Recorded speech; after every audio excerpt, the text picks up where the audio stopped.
पृथ्वी पर पाप बढ़ जाता है, कोई काम नहीं आता है, तब हमारे परमात्मा अवतार लेकर के भूखे भार का हरण करते हैं। दोस्तों, भारत में पहली बार रघुनंदन जी का चमत्कार को देखकर लोगों की आंखें फटी की फटी रह गईं।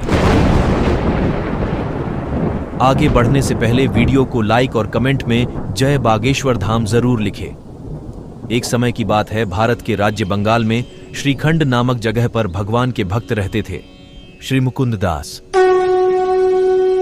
आप अपने घर में श्री गोपीनाथ जी के विग्रह मूर्ति की सेवा करते थे। एक बार आपको किसी कार्य से बाहर जाना था, तब आपने अपने पुत्र रघुनंदन को बुलाया व कहा कि आपको किसी विशेष कार्य से बाहर जाना पर डीएच रहा है। घर में श्री गोपीनाथ जी हैं, सही समय पर माता जी से भोग की थाली लेकर ठाकुर जी को बड्ढे यत्न से भोग लगा देना। रघुनंदन ने हामी भर दी। आप कार्य के लिए चले गए। माता जी ने जब भोग थाली में सजा दिया तो रघुनंदन को आवाज लगाई कि आकर भोग लगा दे। रघुनंदन जी अपने मित्रों के साथ खेल रहे थे। माता की आवाज पर अंदर आए व भोग की थाली श्री गोपीनाथ जी के आगे रखकर बोले, आप इसे खाएं, मैं कुछ देर में थाली ले जाऊंगा। थोड़ी देर में रघुनंदन जब अंदर आए तो देखा थाली वैसी की वैसी ही रखी है और श्री गोपीनाथ जी ने उसे छुआ भी नहीं है। बालक रघुनंदन सरल भाव में रोने लगे।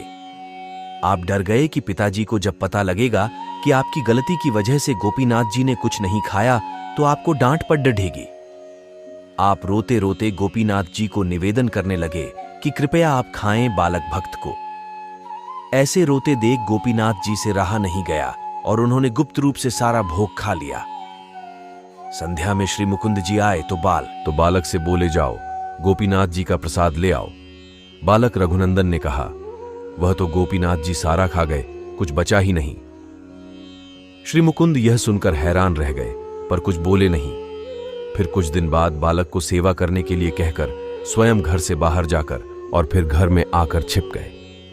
भोग का जब समय हुआ तो रघुनंदन जी ने माता द्वारा भोग की थाली में सजाए गए लड्डू को उठाया व गोपीनाथ जी को लड्डू देते हुए बोले, लो खाओ, लो खाओ। गोपीनाथ जी फिर प्रकट हो गए और बालक रघुनंदन के हाथ से लड्डू लेकर खाने लगे। श्री गोपीनाथ जी ने जब आधा लड्डू खा लिया तो उसी समय श्री मुकुंद जी कमरे में देखने के लिए आ गए। आधा लड्डू जो बच गया था वो गोपीनाथ जी ने नहीं खाया। ये देखकर मुकुंद जी प्रेम में विभोर हो गए। आपके नयनों से अश्रुधारा बहने लगी, कंठ गदगद हो गया और अति प्रसन्न होकर आपने रघुनंदन को गोद में उठा लिया। आज भी श्रीखंड में आधा लड्डू लिए श्री गोपीनाथ जी विराजमान हैं। कोई भाग्यवान ही उनके दर्शन पा सकता है।